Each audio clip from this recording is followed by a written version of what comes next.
একদম ভিন্ন স্বাদের খুবই মজাদার একটি মাছ ভাজি শেয়ার করব। আর এরকম ভিন্ন রকম রেসিপি পেতে অবশ্যই আমার পেজটা ফলো করবেন এবং পাশে থাকবেন। এখানে আমি একটু তেল নিয়েছি, তেলে আগে থেকে মেখে রেখেছিলাম হলুদ মরিচ লবণ দিয়ে রুই মাছ। আপনারা ইচ্ছে করলে যে কোনো বড় মাছ দিয়ে করতে পারেন। আর মশলা দিয়ে মাখানোর আগে কিন্তু বড় যে কোনো মাছটা যদি একটু লবণ আর লেবু দিয়ে মেখে নেন তাহলে কিন্তু মাছের কাঁচা স্মেলটা থাকে না। তাই আমি লবণ আর লেবুটা সবসময় ব্যবহার করি। মশলা মাখানো মাছগুলি একটু লাল লাল করে ভেজে নিব যেন মাছটা একটু শক্ত হয়। লাল লাল করে ভাজা হয়ে গেলে আমি মাছগুলো আরেকটা পাত্রে উঠিয়ে নিব। দেখতেই পাচ্ছেন আমার মাছটা খুব ভালো করে শক্ত করে লাল লাল করে ভাজা হয়ে গিয়েছে। আর এই মাছ ভাজিটা একদমই ভিন্ন স্বাদের একটা মাছ ভাজি, খুবই মজাদার একটা মাছ ভাজি হয়, একদম মশলায় ভরপুর।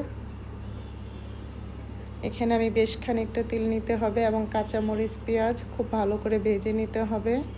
পেঁয়াজ আর কাঁচামরিচটা একটু ভালো করে ভেজে নেওয়ার পর আমি এখানে দিয়ে দিব রসুন বাটা, আদা বাটা দিয়ে আর একটু মশলাটা ভেজে নিব যেন কাঁচা স্মেলটা না থাকে। তারপর দিয়ে দিব গুঁড়া মশলাগুলো, ধনিয়া গুঁড়া, হলুদের গুঁড়া, মরিচের গুঁড়া এবং জিরা গুঁড়া দিয়ে মশলাগুলো খুব ভালো করে ভেজে নিব। যেহেতু আমি পানি ব্যবহার করব না তাই ডেকে দিয়ে মশলাটা একটু কষিয়ে নিব।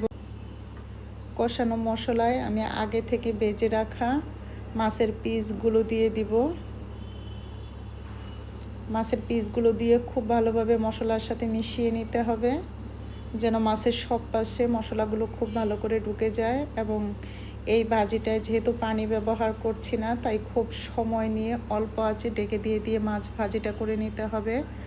আর এটায় পুরো এই মশলায় ভরপুর একটা মাছ ভাজি হয়, স্বাদটা হয় দুর্দান্ত স্বাদের।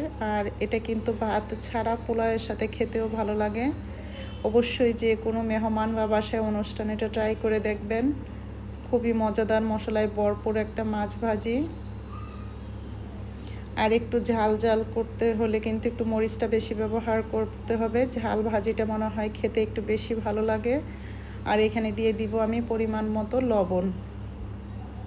লবণটা আপনারা ইচ্ছে করলে আগেও মশলা কষানোর সময় দিয়ে দিতে পারেন। আর লবণটা দিয়েও খুব ভালো করে মিশিয়ে নিতে হবে। মিশিয়ে দিয়ে এপাশ ওপাশ করে মাছ ভাজিটা করে নিতে হবে। যে কোনো বড় মাছ কিন্তু এই পদ্ধতিতে অবশ্যই বাসায় ভাজি করে খাবেন। এবং মশলায় ভরপুর এই লোভনীয় মাছটা কিন্তু খুব অল্প সময়ের মধ্যেই করে নিতে পারেন। আর মাছ ভাজির মশলাটাই একদম দুর্দান্ত স্বাদের হয়, খুব লোভনীয় একটা ভাজি হয়, অবশ্যই করবেন।